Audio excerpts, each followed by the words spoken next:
किसने किया श्रृंगार सांवरे, किसने किया श्रृंगार सांवरे, लगे दुल्हा से दिलदार सांवरे।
बोलो भक्तवत्सल भगवान की।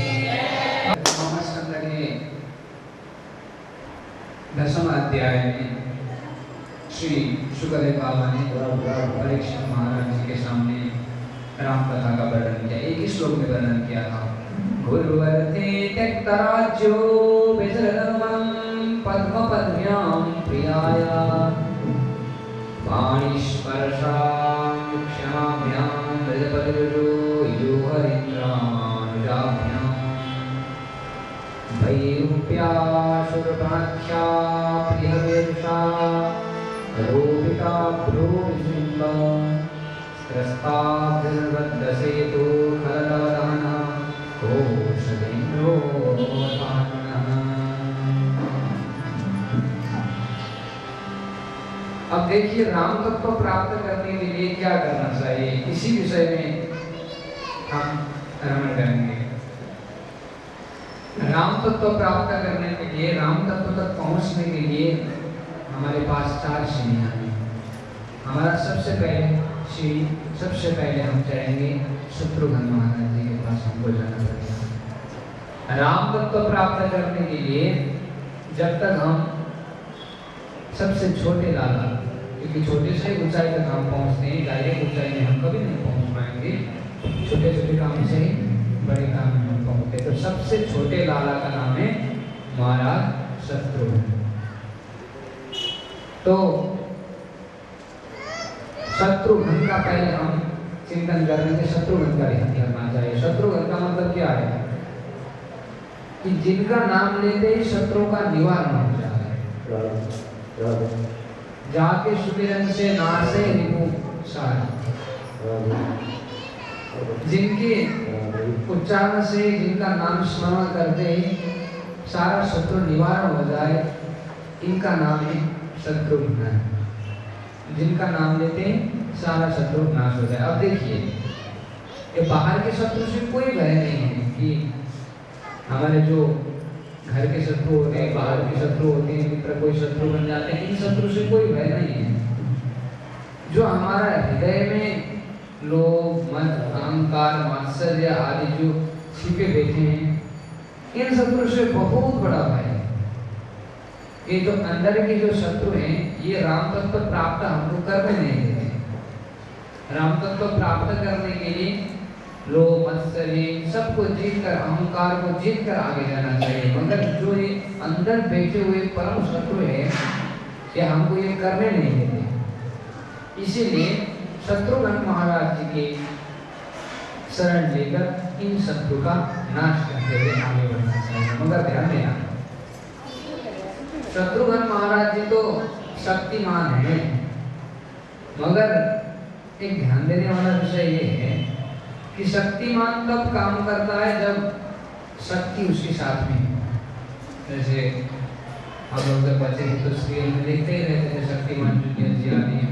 तो किसी का अंगूठी में शक्ति रहता है, किसी का क्या चीज में शक्ति रहता है।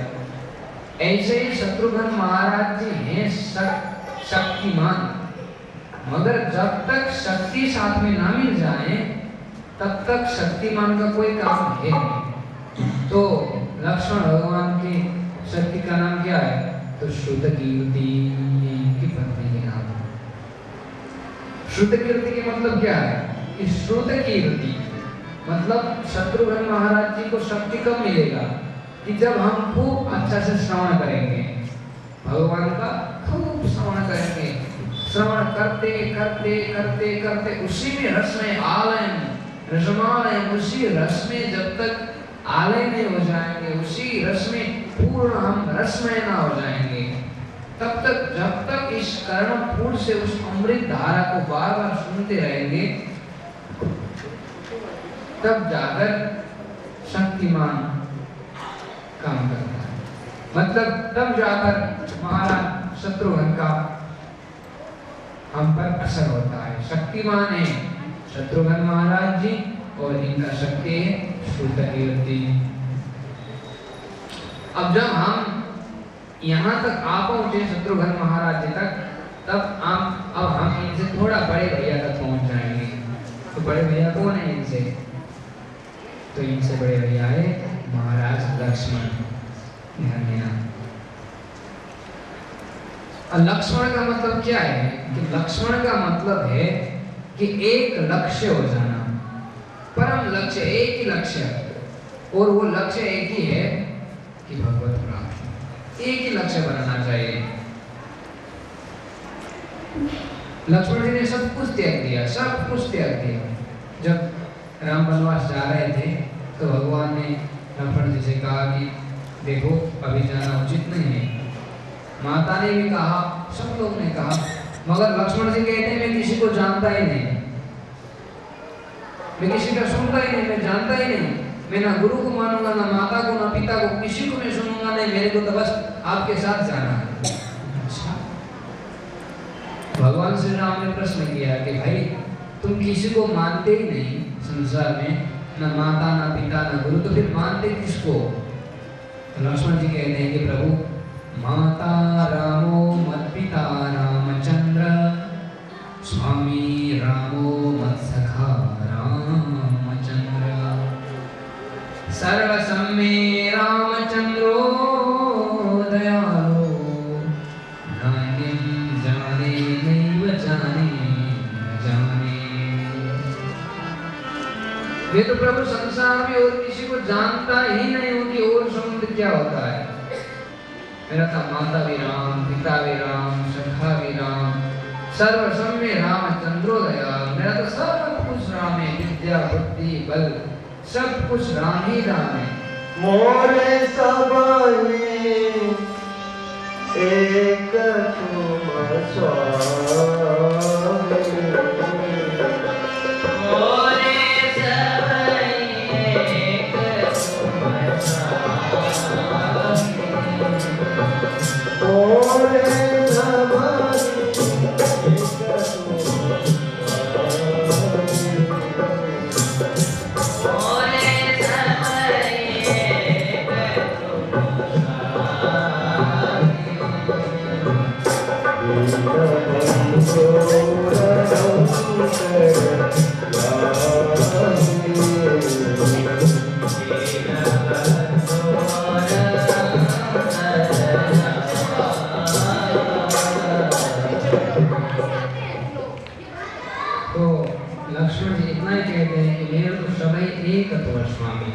जब ऐसा हमारा लक्ष्य हो जाए कि हमको संसार में कुछ चाहिए ही नहीं। वित्रासुर ने भी कहा था, जब वित्रासुर प्रसंग में आया था षष्ठम स्कंद में, तो वित्रासुर भगवान से अपना 4 श्लोक वित्रासुर ने बड़ा सुंदर स्तुति किया, और उन 4 श्लोक वित्रासुर कहता है कि प्रभु न नागपिष्टम न च पारमिष्टम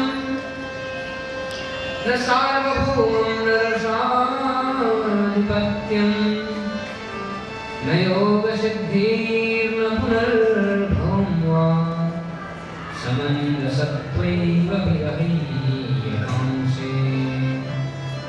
कि प्रभु मेरे को और कुछ चाहिए ही नहीं। देखिए भक्त का भी श्रेणी होता है, दीयमानं न गृह्णन्ते, कि भगवान कपिल उपदेश में कहते हैं कि जो देने पर भी नहीं लेता है वो मेरा उच्च कोटि का भक्त है, जो देने पर भी नहीं लेता।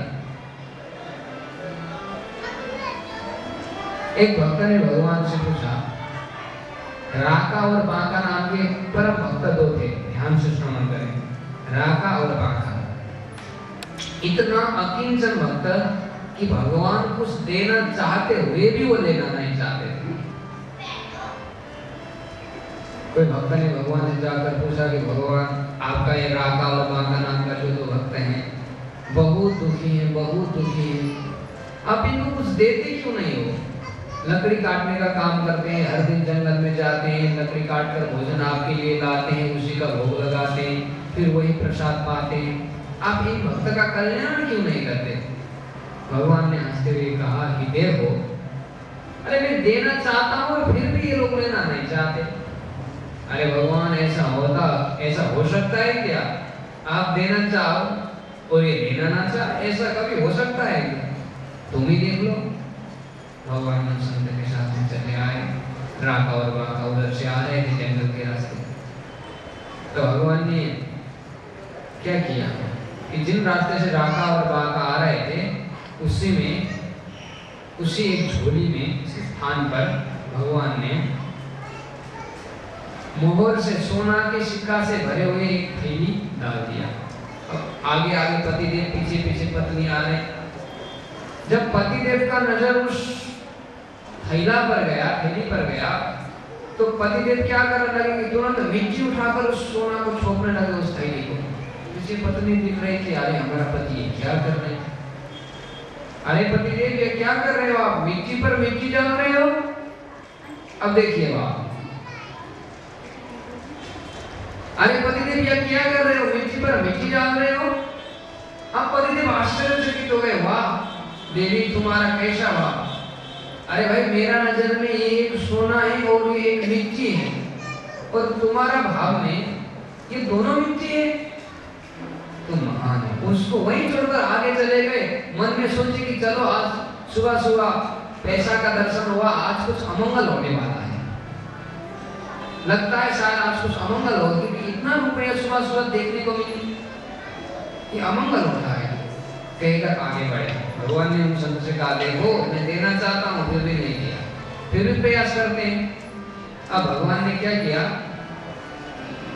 कि चलो पैसा तो नहीं लिया, इनका थोड़ा काम में ही कुछ सहयोग कर देते हैं। तो भगवान ने उस जंगल में से सूखी सूखी लकड़ियां काटकर एक जगह रख दिया, ताकि ये लोग आ जाएं और तुरंत ले जाएं, कुछ दिक्कत ना हो इन लोगों को। अब सुबह से शाम दोपहर हो गया, पूरा ढूंढते ढूंढते एक भी लकड़ी नहीं। भगवान ने पूरा लकड़ी को रख दिया है। तो जब देखे पति और पत्नी दोनों ने कि लकड़ी तो किसी ने काट कर रख चुके हैं, अब वो उठाकर थोड़ी ले गए। वो कहने लगे कि देखो हमसे पहले कोई आकर लकड़ी काट कर रख दिया है, लगता है इस जंगल में कोई दूसरा भी आता है हमारे अलावा, हमारा बाइक और कोई भी आता है। तो अब दूसरा का सामान तो ले जाना चोर हो गए तो आवश्यक नहीं, तो भगवान नाराज हो जाएंगे। ज्यादा हो गया होगा, भारी कुछ ठेला गाड़ी बैलगाड़ी लेने के लिए घर गया होगा, आ रहा होगा, अब इसका लकड़ी कैसे लेकर जाए। तो उस दिन वो लोग ऐसे ही घर लौट गए, उस रात भर भूखे रहे, फिर भी उनमें ना लकड़ी कोई लाए ना उन पे कोई नहीं आए। तो भगवान कहते हैं कि दिया मानव नगृणन्ते, जो देने पर भी नहीं देता है कि मैं बार बार देना चाहता हूँ, और जो बार बार नहीं देना चाहता ऐसा भक्त कि मैं पीछे पीछे दौड़ता हूँ। 11 स्कंद में भगवान ने कहा है कि संसार में और किसी से प्रेम नहीं, न ब्रह्मा योनि, न ब्रह्मा जी से, न भोले बाबा से, न बलराम जी से, न आत्मा, न स्त्री, यथा भगवान। भगवान कहते हैं उद्धव जी से, हे उद्धव तुम जैसे भक्त मेरे को जितना प्रिय लगता है उतना प्रिय मेरा संसार में और कोई है ही नहीं, नैवात्मा। मेरा है कृष्ण, राम, परशुराम, मेरा अनेक रूप, जितने रूप हैं मेरे ये रूप भी मेरे को इतना प्रिय नहीं लगता जितना तुम जैसे भक्त प्रिय लगता। भगवान स्वयं कहते हैं कि मैं तुम जैसे भक्त का पीछे पीछे चलता हूँ। क्यों? क्योंकि जो तुम चले और तुम चलते समय जो तुम्हारा चरण से जो चरण रज उड़ता हुए आए और मेरे को स्पर्श करे, बस इसलिए मैं तुम्हारा पीछे पीछे चलता हूँ। भगवान स्वयं कहते हैं। तो दिया मानव में गृहन्ते, जो देने पर भी नहीं लेता, ऐसे ही लक्ष्मण जी भगवान की परम प्रिय, वो संसार में तो किसी को जानते ही नहीं, न नाम पृष्ठम, न तपारमिष्टम, न सार्वभौमम, न रसाधिपत्यम, न योग सिद्धिर, न पुनर्भवम। हुआ एक ही इच्छा है, क्या है कि समंत सत्वैव विरहयतांसे, न मेरे को स्वर्ग चाहिए, न मर्त्य लोक चाहिए, न सारा लोक चाहिए, न कुछ मेरे को कुछ चाहिए नहीं, न योग सिद्धि, न मेरे को कुछ अणिमा गरिमा आदि योग सिद्धि ही चाहिए, मेरे को संसार में और कुछ चाहिए ही नहीं। बस क्या चाहिए कि समंजसत्वैव विरहयतांसे, कि बस प्रभु आपका याद आता रहा, आपका जिंदगी भर याद आ रहे हैं, इतना से हो जाए। ये मांगने वाला भक्त भगवान का बहुत प्रेम होता है। मगर ध्यान देना, मैं फिर भी कह रहा हूँ कि शक्तिमान होने से कुछ नहीं होगा। लक्ष्मण जी तो सिर्फ शक्तिमान है और लक्ष्मण जी का शक्ति होना चाहिए, और लक्ष्मण जी का शक्ति का नाम है माता उर्मिला देवी। उर्मिला मतलब क्या है? उर्मिला मतलब भगवान से मिलने का उत्कंठ अभिलाषा उर्मय, कि हर एक पल कि भगवान से मिलने का उत्कंठ प्रेम जागता है। वित्रासुर कहता है कि अजात पक्षैव मातरं खगा स्तन्यं यथा वत्सतरच्युतार्ता प्रियं प्रियैव विशुतं विषण्णा मनोरविन्दाक्षरीक्षते त्वम्।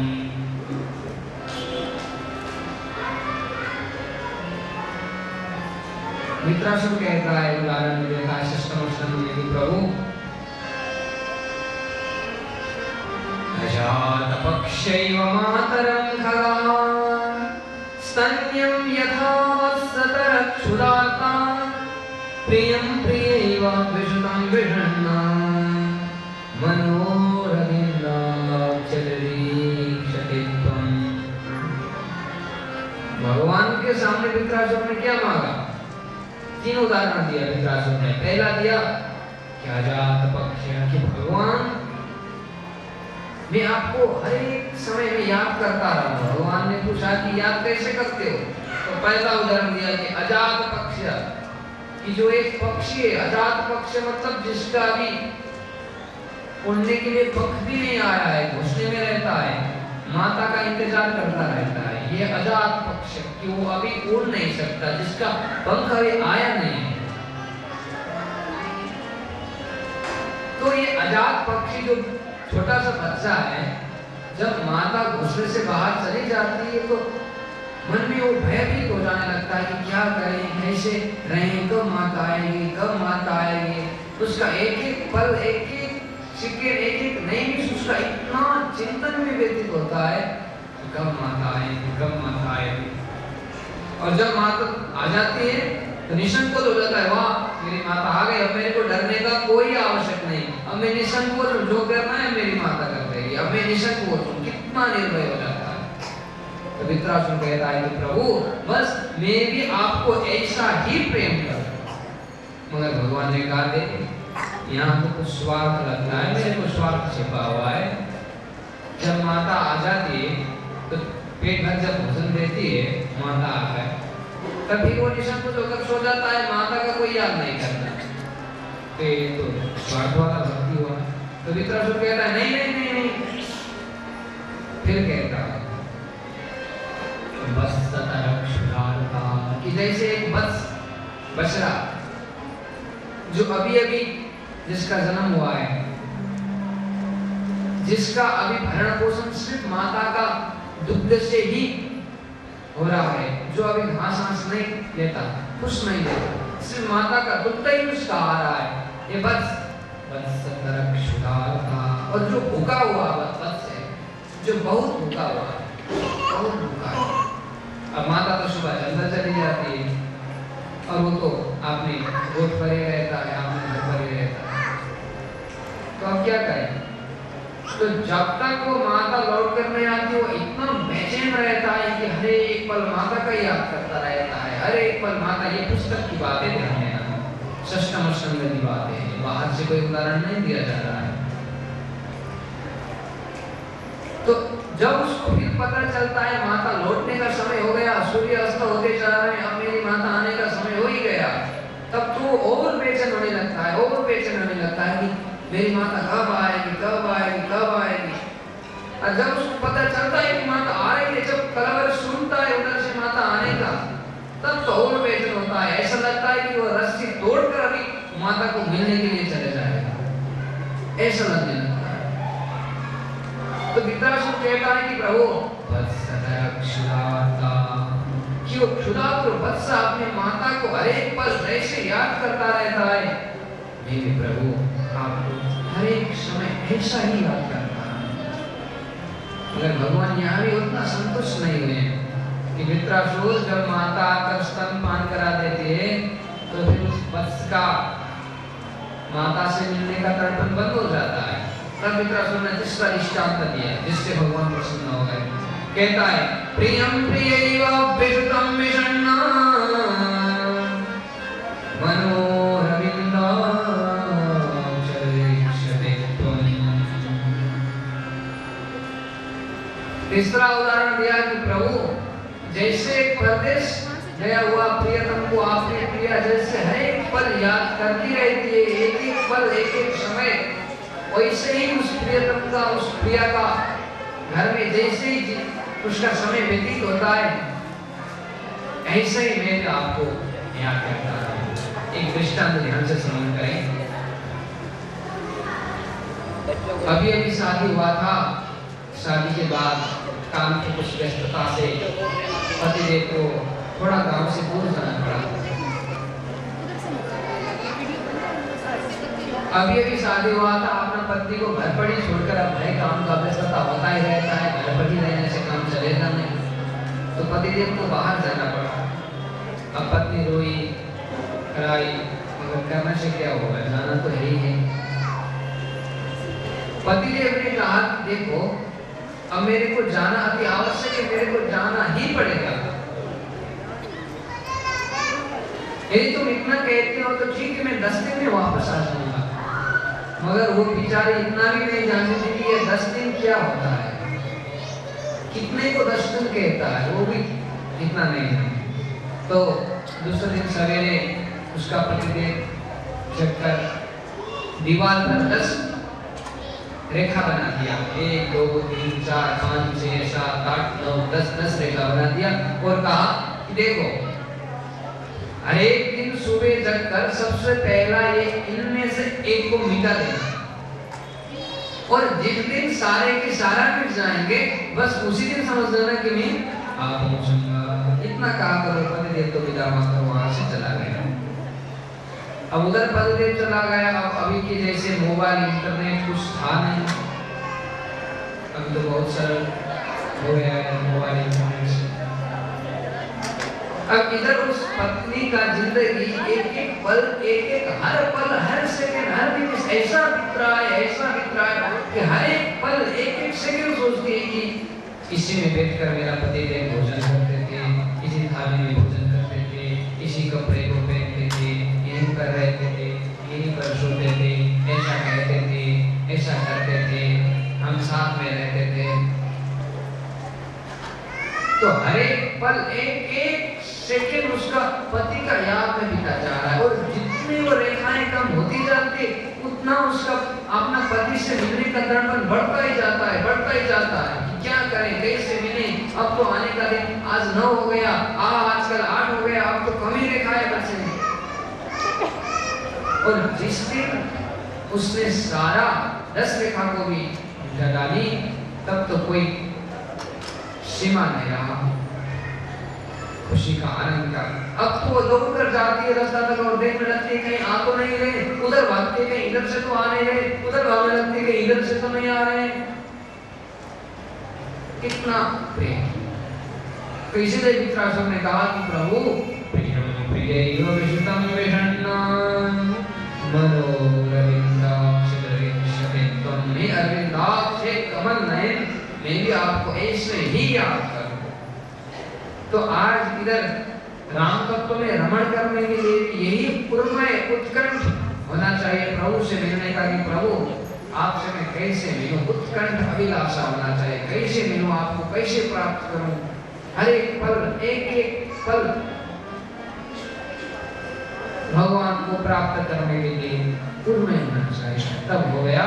हम लक्ष्मण तत्व से अब आगे बढ़ेंगे, तब हम आगे आ रहे हैं भरत जी महाराज। अब भरत का मतलब क्या है? कि भरत का मतलब है कि भर देने वाला। भाई ये क्या चीज से भरेंगे?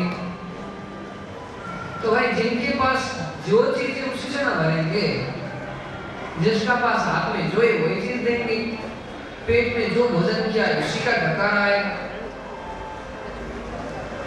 तो जिसके पास क्या चीज है वही चीज से भरेंगे। तो भरत जी के पास क्या है? तो भरत जी तो भगवान राम के इतने दीवाने हैं कि अपना पिता तक को गाली देते हैं। हमरा पिता मति भया का श्री का दशारी वसमा भया का, उनने भया था भरी राज्य छाड़ी, जानो असल भूमि नाथ जारी। अपना पिता से कोई गाली दे दिया कि अरे प्रभु श्री राम हमारे पिताजी को आप क्या बात कर रहे हैं, पिताजी का तो कुछ बात करना ही नहीं, वो तो एक स्त्री मोह में फंसकर आपको बन जाने के लिए आगे दे दिए। इतना भगवान राम के प्यार में दीवाने हैं भरत जी। भगवान राम वनवास चले गए तो गद्दी में भी भगवान श्री राम के चरण पादुका लाकर रखे, उस राज्य को किया। अरे पृथ्वी में थोड़ा खुदाकर खोदकर नीचे आसन लगाकर सोते थे, ताकि मेरा धरती पर तो मेरा भैया श्री रामचंद्र सोते हैं, तो मैं भैया के बराबर कैसे सो जाऊं। तो पृथ्वी में थोड़ा खुदाई कर थोड़ा गहरा कर पृथ्वी को थोड़ा नीचे सोते थे, ताकि जो भैया से कुछ नीचे ही। ऐसा भरत जी का प्रेम था। तो जब भरत तत्व में भी हम पहुंच जाएंगे, मगर भरत जी तो है शक्तिमान। अब भरत जी का जब तक शक्ति साथ में नहीं मिलना है, तब तक फिर कुछ काम नहीं होना है। तो भरत जी का शक्ति का नाम क्या है? कि भरत जी का शक्ति का नाम है मांडवी देवी। मांडवी का मतलब क्या है? कि मांडवी का मतलब है सारा चराचर जगत में माता और पुत्र की भली भांति प्रेम होना चाहिए। जैसे एक माता अपने पुत्र की जैसे जिस प्रकार से प्रेम करती हो, ऐसा ही प्रेम होना चाहिए। संसार में दया सर्वभूतेषु, सर्वभूत प्राणी में दया होना चाहिए। कि ये आपने कोई दया करो, ये पराया है, पराया को दया मत करो, ऐसा नहीं होना चाहिए। सर्वभूत प्राणी में दया होना चाहिए। कि इधर से जा रहे थे, कोई एक्सीडेंट होते हुए देखा, पानी पानी कहकर चिल्ला रहा था, हमने सोचा कि भाई अभी यहाँ फर्स्ट आएंगे, अभी यहाँ इसको पानी देने लगेंगे, हॉस्पिटल ले जाने लगेंगे, तो अभी पुलिस के चक्कर में बच जाएंगे, पूछने लगेगा क्या होगा, चलो भाई यहाँ से। थोड़े दूर पहुंचे थे, किसी ने बताया, अरे तेरे को पता चला उस रास्ता में वो था ना एक्सीडेंट, तूने नहीं देखा? हाँ वो तो देखा। अरे तेरा भाई था? अच्छा मेरा भाई था। अब दौड़कर पहुंच गए कि मेरा भाई था, मैं छोड़कर आया। तो ऐसा प्रेम नहीं होना चाहिए। कि दया सर्वभूतेषु, कि सर्वभूत प्राणी में दया होना चाहिए। ये दया का मूल है। तो माता और पुत्र की जिस भांति प्रेम होता है, इसी प्रकार का प्रेम होना चाहिए। प्रेम से बोलिए राधे राधे। आज हम भगवान नंद उत्सव करेंगे। नंद उत्सव के लिए सब लोग आनंद लेना, थोड़ा हल्का प्रसंग थोड़ा रहा गया है, इसलिए उसको पूर्ण करने का प्रयास कर रहे हैं। और थोड़ा आनंद उत्सव को, क्योंकि हमने पहले ही कह चुके हैं कि नाचने गाने के लिए एक दो में उतना आनंद नहीं आता, और कुछ लोग आ जाएं, सब लोग आनंद उत्सव का आनंद दें। इसलिए हमें प्रतीक्षा कर रहे हैं, सब लोग नंद उत्सव का आनंद ले लें। इसीलिए हम कल का प्रसंग को परिपूर्ण कर रहे हैं। अब जब हम भरत तत्व में भी रमण करेंगे, तब अब हम पहुंच जाएंगे राम तत्व में। बोले श्री रामचंद्र भगवान की। तो राम का मतलब क्या है? कि रघुकृणायण धातु से राम शब्द बनता है। मतलब जिस तत्व में योगी लोग रमण करें, उस तत्व का नाम है राम। जिस तत्व में योगी लोग रमण करते हैं, उस तत्व का नाम है राम। मतलब परम आनंद, सच्चिदानंद रूपाय विष्णुपत्यादि हेतवे तापत्रय विनाशाय श्री कृष्णाय नमः। श्री कृष्णाय नमः। वो परम आनंदमय, आनंद का सरोवर है वो राम तत्व। मगर देखना, हम पहले से कह रहे हैं कि राम तो सिर्फ शक्तिमान है। राम के साथ में जब तक शक्ति का मिलन ना हो जाए, तब तक जीव को आनंद नहीं मिलेगा। राम का शक्ति का नाम तो आप सब लोग जानते हैं, और सीता मैया की। राम का शक्ति का नाम है महारानी सीता। तो सीता का मतलब क्या है? सीता का मतलब है शीतल, शीतल छाया। क्योंकि जब तक इस संसार में रहेंगे ना, कि जीव को तापत्र ये 3 प्रकार के ताप तपाते रहते हैं, गर्मी देते ही रहते हैं, इतना गर्मी